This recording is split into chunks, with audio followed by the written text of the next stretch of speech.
Hey guys, আসসালামু আলাইকুম। কেমন আছেন সবাই? কী অবস্থা সবার? তো বেসিক্যালি প্রথমত আমি আমার পরিচয়টা দিয়ে নিই। আমার নাম লিজন। তো এটা সবাই বাংলাদেশে আমাকে ডাকনাম হিসেবে ডাকতো, তবে আমার এখন বর্তমান পরিচয় কাতারে মোহাম্মদ সাব্বির। সো আপনারা আমাকে লিজন নামেই চিনতে পারেন। তো বেসিক্যালি আমি একজন কাতার প্রবাসী অ্যান্ড আমি একজন বাংলাদেশি। তো এখন আমি একটা জায়গায় আছি যেটার নাম হচ্ছে কাতারের সবথেকে একটা ভালো একটা মল, জনবহুল একটা মল, যেটার নাম হচ্ছে বিলাজি। তো কিছুদিন আগে দেখলাম যে কাতারে ওমর অন ফায়ার আসছিল, দেন এই মলে আসছিল সে। দেন আসার পরে তারা ওনাকে নাকি এইখানে ভিডিও করার জন্য পারমিশন দেয়নি। তো আজকে আমি আপনাদেরকে এই মলটা ঘুরে দেখাবো। বেসিক্যালি আমি এইখানে কাজ করি, তো আমার এখানে ভিডিও করতে অসুবিধা হবে না, কারণ এইখানে ট্যুরিস্টদের ভিডিও করার জন্য পারমিশন নেওয়া লাগে আলাদা করে সিকিউরিটির কাছ থেকে। দেন তারপর ওনাদের ভিডিও করতে হয়। বেসিক্যালি আমরা এখানে ন্যাচারালি এখানে আমরা জব করি, তো এখানে আমাদের পারমিশন নেওয়াটা লাগতেছে না। দেন আদারওয়াইজ প্রতিটা সিকিউরিটি আমাদের পরিচিত। এটা আমার ফার্স্ট ভিডিও, ইউটিউবের ফার্স্ট ভিডিও। আই থিঙ্ক আপনারা এটাকে এনজয় করবেন এবং আপনারা আমার ভিডিওটাকে লাইক করবেন, শেয়ার করবেন। আমি জানি না আমি কি বলতেছি, জাস্ট আপনারা ইগনোর করবেন আমার কথাগুলো। যদি ভুল ত্রুটি থাকে আপনারা এটাকে ইগনোর করে আপনারা আমার ভিডিওটাতে এনজয় করেন। সো আপনারা মলটাকে এনজয় করেন।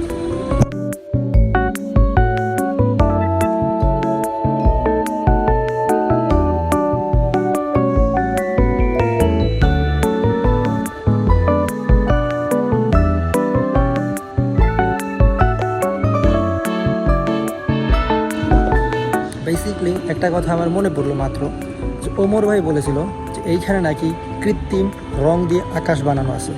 দেন আপনাদেরকে এই জিনিসটা আমি দেখাই, যেটা কিনা দেখতে খুবই অসাধারণ একটা জিনিস। তো আপনারা দেখেন, এখন বর্তমানে উপরে যে আকাশের রঙগুলো দেখতেছেন, এইখানে হচ্ছে লাইটগুলো অফ। এখানের সাইডে প্রতিটা সাইডে সাইডে লাইট জ্বালানো থাকে। দেন লাইট জ্বালানোর পরে এখানে অরিজিনাল একটা ভাইব আসে, কিন্তু এখন লাইটগুলো অফ, যার কারণে এরকম অনেক বেশি সুন্দর লাগতেছে না। তারপরেও মাশাআল্লাহ অনেক বেশি ভালো চলে। দেন এইখানের যে ভিউ আপনারা হয়তো দেখেছেন, এইখানে যে পানিগুলো দেখতেছেন, এই পানিগুলোতে বেসিক্যালি আপনাদের নৌকা চলাচল করে। বেসিক্যালি এই পানিগুলোতে নৌকা চলাচল করে। দেন এখন রাত 4:30টার মতো বাজে। দেন এগুলো সব কিছুই অফ, যার কারণে আমরা আপনাকে দেখাইতে পারতেছি না নৌকা। তবে ওইখানে নৌকা আছে, যেটাকে আমি আপনাদের দেখাবো এখন গিয়ে। তো চলেন নৌকাগুলো দেখে আসি। তো ফাইনালি গাইস, আমরা নৌকার কাছে চলে আসছি এবং অদ্ভুত একটা বিষয়, এইখানে ট্রেনও চলে আসছে। এখানে ট্রেনও আছে, মানে কি বলবো, এইখানে নৌকাগুলো, এইখানে সবগুলো নৌকা 1টা 2টা 3টা 4টা 5টা 6টার মতো নৌকা, একটা ট্রেন এখানে আছে। অসাম। অ্যান্ড সবচেয়ে ইন্টারেস্টিং ব্যাপার, এখানে আইস স্কেটিংও আছে। এই যে এখানে দেখেন, এই যে এটা দেখতেছেন, এটা পুরোটা আইস স্কেটিং। সবার আগে আপনাদের নৌকাটা দেখাই, দেন তারপর আমি আইস স্কেটিংগুলো দেখাই, ঠিক আছে? এখানে ট্রেনটা দেখাই, নৌকাটা দেখাই, দেন আইস স্কেটিংয়ের ওইটা দেখাই আমি আপনাদের। এই যে দেখতেছেন নৌকাগুলো, তবে এগুলো ওই যে লাঠি দিয়ে যে চলে, এটা কিন্তু ওইরকম না। এটার নিচে মোটর সিস্টেম করা, দেন এটা মোটরের সাহায্যে চলাফেরা করে।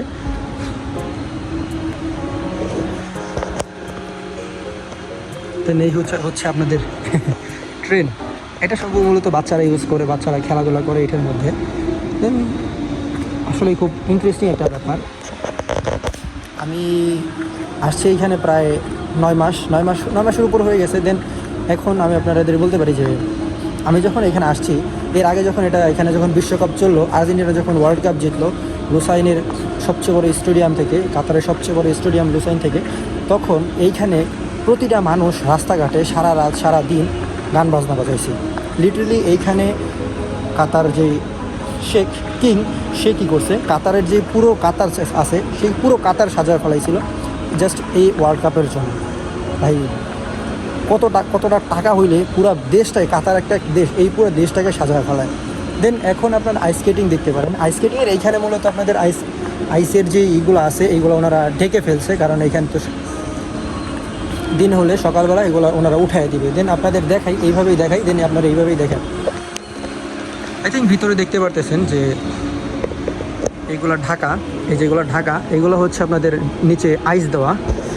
দেন মূলত এইগুলো কৃত্রিম আইস ওনারা নিজেরা তৈরি করে। এইগুলো ওনারা নিচে এইগুলোর নিচে ফ্লোরে অনেক ধরনের মেশিন লাগানো থাকে, যার কারণে এগুলো ওনার তৈরি হয়।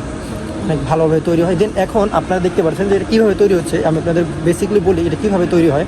তো বেসিক্যালি আপনারা যখন এই যে এখানে আইস স্কেটিং করে যখন মানুষজন আইস স্কেটিং করে এসে, তখন এটা কী হয়, নষ্ট হয়ে যায়, আইসগুলো অনেক আলগা আলগা হয়ে যায়, ঠিক আছে, উঠে যায়। তখন ওনারা কী করে, তখন ওনারা রিপেয়ার করেন এটাকে। তো রিপেয়ার করে কীভাবে, যখন মলটা বন্ধ হয়ে যায়, মানুষজন থাকে না, তখন ওনারা যেই আইসগুলো আছে ওই আইসগুলো উঠায় ফেলায়। উঠানোর পরে কাছে একেবারে ঝেড়ে ভেছে উঠায় নিয়ে দেন তারপরে এটা ঢেকে দেয়। ঢেকে দেওয়ার পরে নিচের যে মেশিনগুলো লাগানো থাকে আইস বানানোর মেশিন, ওইগুলোকে চালায়া দেয় ওনারা অনেক বেশি হিট দিয়ে চালায়া দেয়। দেন এই পাওয়ারে উপরে আইস জমে যায়। আইস জমার পরে ওগুলো অনেক শক্ত হয়ে যায়। দেন উপরে কিন্তু ঢাকা, এই কারণে উপরে ঢাকা, উপরে না ঢাকলে শক্ত হবে না এটা। এই গাইস, ভিডিওটা কেমন লাগলো সবার? আশা করি সবাই ভিডিওটা ভালো লাগছে। লাইক করো, কমেন্টস করো, শেয়ার করো এবং সাবস্ক্রাইব করে পাশে থাকো নেক্সট ভিডিওর জন্য। Good bye.